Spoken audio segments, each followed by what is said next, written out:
What is going on, you guys? Alex Chasen back here with a brand new video. Hopefully having a great day, afternoon, or night, wherever you guys are in this world. And let's talk about the Milwaukee Bucks in today's video. No one has really, brought them up too much this entire offseason, besides when both Kris Middleton and Brook Lopez decided to re-up and stay in Milwaukee. Those were obviously huge signings for the Milwaukee Bucks, because if you lose one or two of those guys, they'd be in a way different situation, and maybe more people would be talking about them because things would look a little dark and scary if they lost either Brook Lopez or Kris Middleton. But I still want to talk about the Bucks today for a reason.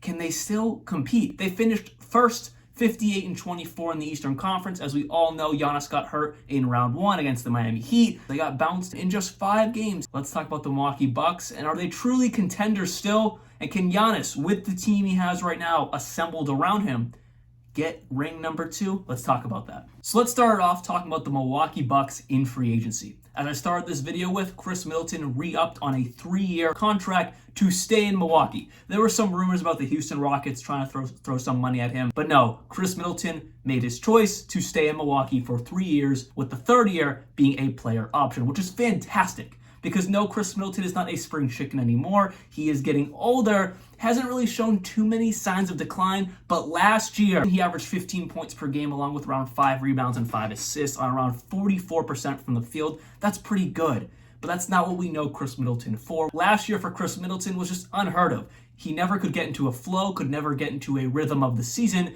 because it always seemed like he was recovering from a major or minor injury, and things just never worked out for him last year. So the Milwaukee Bucks paid him, but the 3rd year being a player option worth $33 million. He'll be 34 years old. That's not bad, but let's look around the league. This is it's a pretty good team-friendly deal. And I can imagine Kris Middleton opting out maybe at 34 years old to that $33 million, and maybe taking a pay cut if things are all working out with Giannis, Kris Middleton, and whatever else they have at that time. I could see Kris Middleton opting out of that $33 million and maybe expanding the contract a little bit more and taking a pay cut to keep things good and competitive in Milwaukee. Now flipping over to the second side of this coin, Brook Lopez, who re-signed with the Milwaukee Bucks for 2 years worth $48 million. No team option, no player options, all guaranteed money for 2 seasons for Brook Lopez.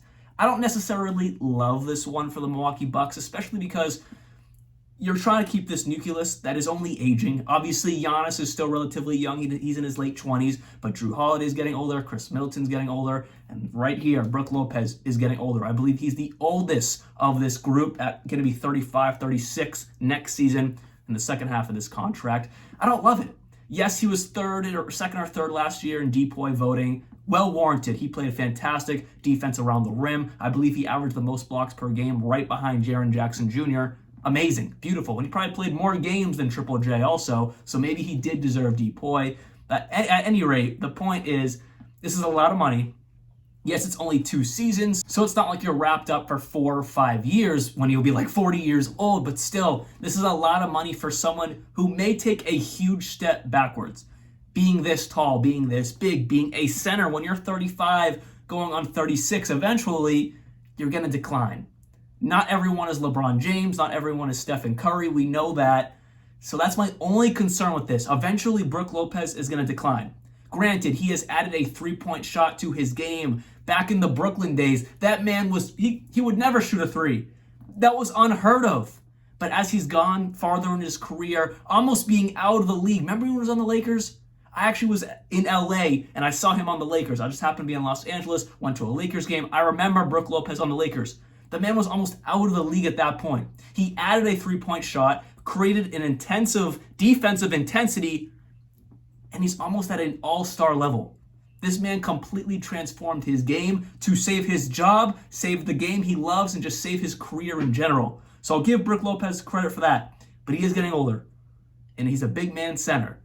So what will save his job is his shooting ability, but can he still stay agile enough to bang down low in the paint and play some of the best defense we have ever seen from a big man? That's my question for Brook Lopez, and I just don't know. That's my concern.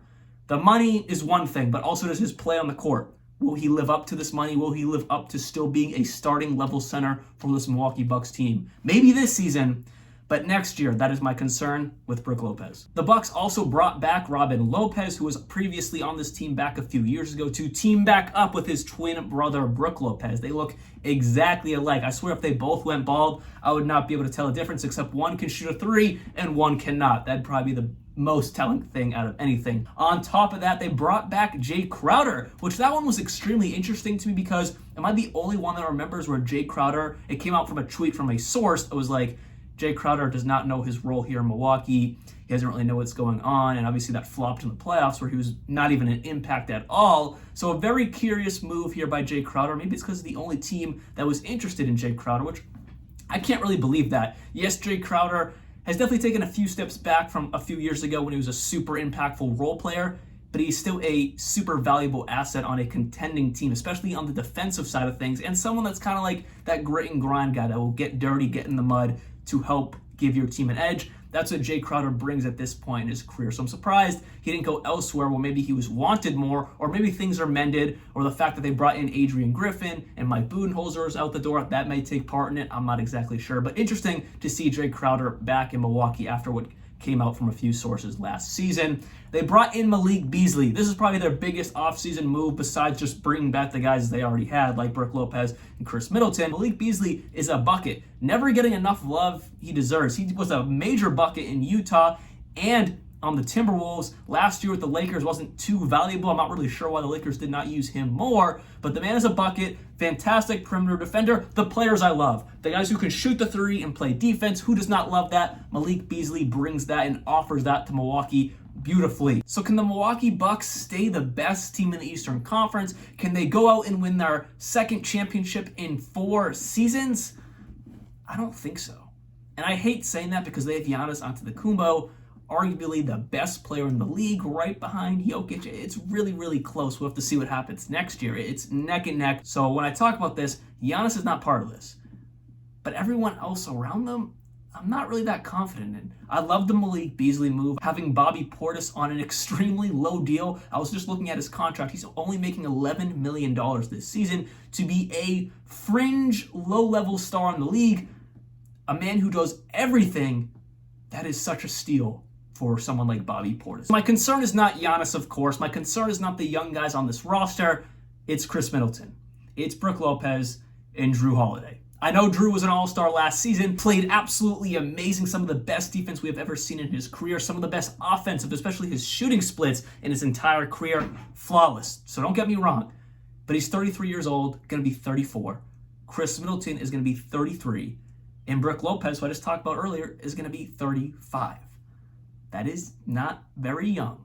Now, Jrue Holiday, I can almost push him out of the equation. He played amazing last year. He was an all-star, no real injury concerns. But the other two, no, they're not the same. Brook Lopez is going to be 35. That's not young. He's a big man. I'd already described my issues with him earlier in this video. And then Kris Middleton. No, I don't think he's shown signs of decline, but he still only played 33 games last year, was not healthy at all, was battling injury after injury after injury, could never get into a flow, could never get back into Kris Middleton form, all-star Kris Middleton form.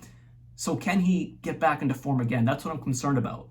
At 33 years old, that's a big question. I have to see it for myself before I can really be like, yeah, the Bucks are back to being scary. I think it might be time after this season, if you don't get to where you want to be, even if you don't win the finals, but if you don't make it to the Eastern Conference Finals, or if you don't get back to the finals, I think it might be time to see what you can do and make a trade for some younger guys while Giannis is still only ascending into some phenom and some Greek god. I think it might be time after this season, if it doesn't go the way you think it's going to go or where you want it to be, it might be time to look at guys like Middleton, Brook, and maybe even Jrue Holiday and see what their market value is and see if you can make a trade to pair up a younger guy with Giannis, because this is a long road ahead for Giannis. His career is still at the beginning to middle stages. For Brook, Middleton, and Holiday, it's in the back end. So hope you guys did enjoy this video. In no way, shape, or form do I think the Milwaukee Bucks are going to fall out of the league. I don't think they're going to fall out of contention. I just have some concerns with Giannis's running mates. Their age and some injury history that might continue to lurk on some of them. So hope you guys did enjoy this video. I'll be back very, very soon, and let's see what happens with Giannis and the Milwaukee Bucks this season. I wish them the best. I really do. And even as a Celtics fan, I love the competitive nature of Milwaukee. I'm excited for Adrian Griffin. I'm excited what he can do with this roster. See you guys very soon. Like always, peace out.